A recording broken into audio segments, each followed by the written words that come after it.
बिस्मिल्लाहिर्रहमानिर्रहीम नहमदहू व नुसल्ली अला मुहम्मद रसूलुल्लाहि करीम। ये प्रॉब्लम डिफरेंशियल इक्वेशन के linear partial differential equation with constant coefficient chapter से है, क्योंकि हम देख रहे हैं यहाँ पर जो कोफिशिएंट है वो कांस्टेंट है, 1 है, -1 है और -6 है, कांस्टेंट है।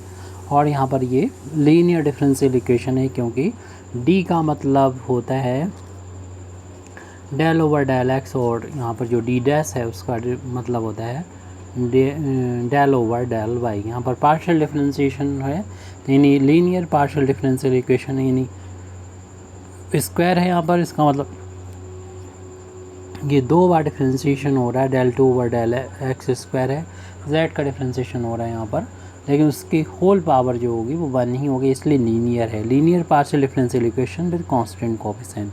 तो इस प्रॉब्लम को हमें सॉल्व करना है, तो इसके 2 पार्ट में इसको हम लोग सॉल्व करेंगे। कम्प्लीमेंट्री फंक्शन, दूसरा पर्टिकुलर इंटीग्रल। सबसे पहले तो अपने गिवन डिफरेंशियल इक्वेशन को आप अपने सॉल्यूशन में लिख लेंगे, यानी D square minus D D dash minus 6 D dash square z is equal to X Y. इसके बाद इस डिफरेंशियल इक्वेशन का एक्सिलरी इक्वेशन लिखेंगे। इस इक्वेशन नंबर 1 डाल देते हैं। It's auxiliary equation. Auxiliary equation मतलब हेल्पिंग इक्वेशन होता है जहाँ पर भी निकालने का प्रोसीजर z का जो कोफिशिएंट होगा, जो d और d डैश का फंक्शन है, यहाँ पर भी आपको d नज़र आए वहाँ पर तो आप m पुट कर दीजिए, यहाँ d डैश नज़र आए वहाँ पर 1 लीजिए। ये ऐसा तब करते हैं जब ये होमोजीनियस होता है, यानी हर एक टर्म में डिग्री इक्वल होती है। ये भी 2 डिग्री है, यहाँ पर 2 डिग्री है, इसमें d और d डैश की डिग्री 1 1 यानी 2 डिग्री है। होमोजीनियस है तो ये इस प्रोसीजर से हम एक्सिलरी इक्वेशन को फाइंड करते हैं। अगर ऐसा नहीं होमोजीनियस नहीं है तब फिर हमें अलग प्रोसीजर का यूज़ करना होता है। तो यहाँ पर जहाँ पर डी स्क्वायर है वहाँ पर हमने m रख दिया, m स्क्वायर हो गया, minus m into D dash के यहाँ 1 कर दिया, 6 इंटू डी डैश के यहाँ 1 कर दिया, स्क्वायर राइट हैंड साइड में 0 कर दीजिए। तो इस तरीके से m में हम देख रहे हैं कि क्वाड्रेटिक इक्वेशन हो गई, यानी m में 2 पावर की इक्वेशन आ गई, इससे m की 2 वैल्यू मिलेंगे। आप यहाँ पर फार्मूले का यूज़ भी कर सकते हैं या फिर हम इससे उमर खयाम वाला फार्मूला यूज़ कर सकते हैं, या फिर आप इसे क्वाड्रेटिक फार्मूला भी बोलते हैं, सिद्धाचार का फार्मूला भी बोलते हैं, या फिर आप इसे फैक्टर कर लीजिए। इसके हम फैक्टर कर लेते हैं तो m स्क्वायर माइनस का 3m, 6 के 2 फैक्टर हो जाएंगे 2 और 3, और 3 में से 2 माइनस करेंगे 1 आ जाएगा। 1 हमको लाना भी है, माइनस के लाना, बड़ी क्वांटिटी माइनस की, छोटी प्लस कर दीजिए तो 3m और 2m का डिफरेंस -1m हो जाएगा। मैंने माइनस का है यहाँ पर, प्लस का 2m और माइनस का 6 इज इक्वल टू 0। अब ये 2 के पेयर बना लीजिए, इसमें m को कॉमन लेंगे तो m माइनस का 3 आ जाएगा, इन दोनों में कॉमन 2 है तो 2 कॉमन लेने पर m-3, ये ब्रैकेट में एक जैसा ही बचना चाहिए तो m-3 को बाहर ले लिया तो बचेगा m प्लस का 2 बचेगा, m प्लस का 2 इज इक्वल टू 0। तो जब हम इस फैक्टर को 0 के बराबर रखेंगे तो m की वैल्यू मिलेगी 3, और जब इस फैक्टर को 0 के बराबर रखेंगे m की वैल्यू माइनस का 2 मिलेगी। अब m की इस वैल्यू को देख के हम कम्प्लीमेंट्री फंक्शन लिख सकते हैं। तो कम्प्लीमेंट्री फंक्शन लिखना हो आपको तो लिखेंगे आर्बिट्रेरी फंक्शन फाई 1 हम ले लेते हैं, और y प्लस का कर देंगे, जो भी m की वैल्यू है उसको लिखें, x से जो हमारा x है उसको लिख देंगे, और प्लस फाई 2, फिर यहाँ पर दूसरे m की वैल्यू के लिए y माइनस कर लीजिए, माइनस के ये 2 और x से मल्टीप्लाई कर दीजिए। इस तरीके से कम्प्लीमेंट्री फंक्शन तो हम लोगों ने लिख दिया है। अब हम पर्टिकुलर इंटीग्रल की वैल्यू को फाइंड करेंगे, जो होता है 1 अपान में, जो इक्वेशन नंबर 1 में z का फंक्शन जो d और d डैश का फंक्शन होता है उसको आप यहाँ पर अपान में करते हुए लिख देते हैं, जिसकी वैल्यू है डी स्क्वायर माइनस का डी डी डैश और माइनस का 6 डी डैश स्क्वायर।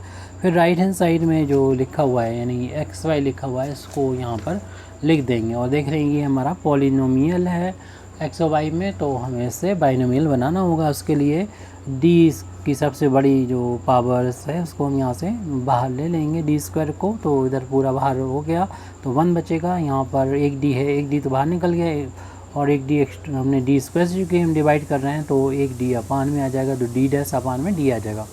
अब यहाँ पर तो डी है नहीं तो डी डैश है, तो इसमें तो डिवाइड हो जाएगा 6 डी डैश में डी स्क्वायर से। तो ये एक्स वाई यहाँ पर फंक्शन पर ये ऑपरेट होगा ऑपरेटर, इसको हम न्यूमरेटर में ले जाएंगे। उससे पहले हम यहाँ पर इसको इस तरीके से लिख सकते हैं हम लिख देंगे इसको यहाँ से माइनस को हम ब्रैकेट के अंदर लिख देंगे, यानी माइनस का डी डैश अपन डी और माइनस का 6 D dash square upon D square. और इस ब्रैकेट को अभी पावर लिखी नहीं है तो 1 है, जब हम न्यूमरेटर में ले जाएंगे इसको तो पावर हो जाएगी -1। हम न्यूमरेटर में ले गए इसको, अभी डिनोमिनेटर में नीचे लिखा था वो हमने ऊपर लिख दिया, पावर -1 हो गया। अब यहाँ पर बाइनोमियल थ्योरम लगा देंगे, 1 + x⁴n, ये बाइनोमियल थ्योरम होती है। 1 + nx प्लस का n - 1 upon factorial 2x² plus and so number of term infinite होते हैं इसमें, अगर n की वैल्यू होल नंबर नहीं होती है तो निगेटिव वैल्यू है, तो इसलिए नंबर ऑफ टर्म इसमें इनफाइनाइट होंगे, हमें ज़्यादा टर्म नहीं लिखना है। ये हमारा x का काम करेगा, n की जगह पर -1 है, इसमें बाइनोमियल थ्योरम अप्लाई करेंगे। ये वैल्यू पर्टिकुलर इंटीग्रल के इक्वल चल रही है 1/d², 1 + n की जगह वैल्यू -1 है और x की जगह पर ये है माइनस का d डैश अपन d माइनस का 6 d dash square upon d²। अगला टर्म हमें लिखने की ज़रूरत नहीं है क्योंकि आपको मालूम है कि यहाँ पर जो डिफ्रेंसिएशन होगा सबसे पहले वो d डैश के रिस्पेक्ट में होगा, उसमें अगले टर्म में इसका चूँकि होल ऑफ स्क्वायर हो जाएगा, ये x का काम कर रहा है, तो इसमें मिनिमम पावर जो है d डैश की वो हमें मिलेगी 2 मिलेगी। या फिर हमें नेक्स्ट टर्म भी अगर उसके बाद भी लिखेंगे ये यस डी डैश जो मिनिमम पावर मिलेगी वो 2 मिलेगी। तो उसका डिफरेंशिएशन y का जब डिफरेंशिएशन करेंगे, x तो कांस्टेंट होगा डी डैश के लिए, y की पावर 1 ही है, इसलिए इसका डिफरेंशिएशन 0 हो जाएगा। तो ये टर्म भी हम जो लिख दिया ये भी हमारे काम का नहीं रहेगा। फ़िलहाल हम 2 टर्म से ही काम चला रहे हैं, इसके हमने नहीं लिखा है, ज़रूरत नहीं है, क्योंकि आपको मालूम हो जाएगा इसी टर्म की वैल्यू 0 के बराबर हो जाएगी, क्योंकि y के रिस्पेक्ट में डिफ्रेंशिएशन करना होगा फर्स्ट। तो ये साइन वैसे तो ये प्लस है और इस माइनस की वजह से माइनस हो जाता है, लेकिन हम इस माइनस को अंदर अगर ब्रैकेट में ले जाएं तो ये प्लस हो जाएगा d डैश अपन d और ये भी प्लस हो जाएगा 6 d dash square upon d²। Plus और भी टर्म आएंगे जो प्लस या माइनस है कैसे ही वो आएंगे, लेकिन वो सब 0 हो जाएंगे जब ये ऑपरेट होगा इस xy पर। अब हम इसको ऑपरेट करेंगे तो 1 ऑपरेट होगा xy पर, तो हमें मिलेगा अगले पेज पर हम अगले स्टेप लिख रहे हैं, पर्टिकुलर इंटीग्रल के बराबर की वैल्यू चल रही है और हमारे पास 1/d² सबसे पहले लिखा हुआ ब्रैकेट के अंदर 1 में इंटू किया 1 तो xy मिला और फिर उसके बाद में ये d डैश अपन d, फिर यहाँ पर भी xy लिख देंगे। चलिए अगला टर्म भी लिख देते हैं, प्लस का 6 d dash square upon d² और यहाँ पर भी जो है वो xy पर ये ऑपरेट हो जाएगा plus and so on to infinity 1/d²। हमने जैसे बताया कि 2 टर्म ही बचेंगे, ये 0 हो जाएगा, आगे के सारे टर्म 0 हो जाएंगे। तो यहाँ पर जो है वो पहले हम d डैश का मतलब y के रिस्पेक्ट में से पार्शियली डिफ्रेंशिएट करना है, तो 1/d को अलग रखें और y के लिए x कांस्टेंट हो जाएगा, इससे हम बाहर निकाल लें, और d डैश का मतलब है y के रिस्पेक्ट में y को डिफ्रेंशिएशन करना, जो भी वैल्यू 1 के इक्वल आ जाएगी।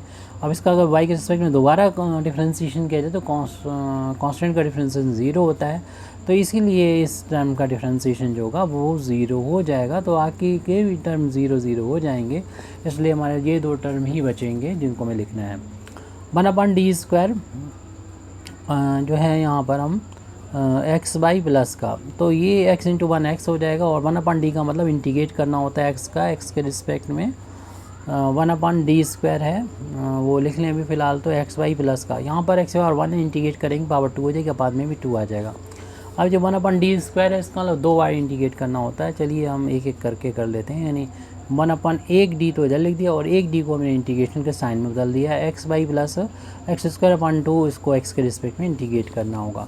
जब सॉल्व हो जाए फिर हम दोबारा से कर देंगे, डबल इंटीग्रेशन भी लगा सकते थे तो, लेकिन वो सब x के रिस्पेक्ट में इंटीग्रेशन होता है। तो यहाँ पर x के रिस्पेक्ट में इंटीग्रेशन करें तो y जो होगा वो कांस्टेंट होगा, तो y को बाहर ले लीजिए, x का करेंगे इंटीग्रेशन x² 2 हो जाएगी, पावर जितनी होती है उतनी से 1 ज़्यादा हो जाती है, अपान में भी जितनी पावर होगी उतनी अपान में करना होगा। यहाँ पर 2 तो बाहर लिख लीजिए और इसका इंटीग्रेशन करेंगे, 2 पावर है तो x की पावर 1 बढ़ जाएगी, 3 हो जाएगी, अपान में भी 3 हो जाएगा।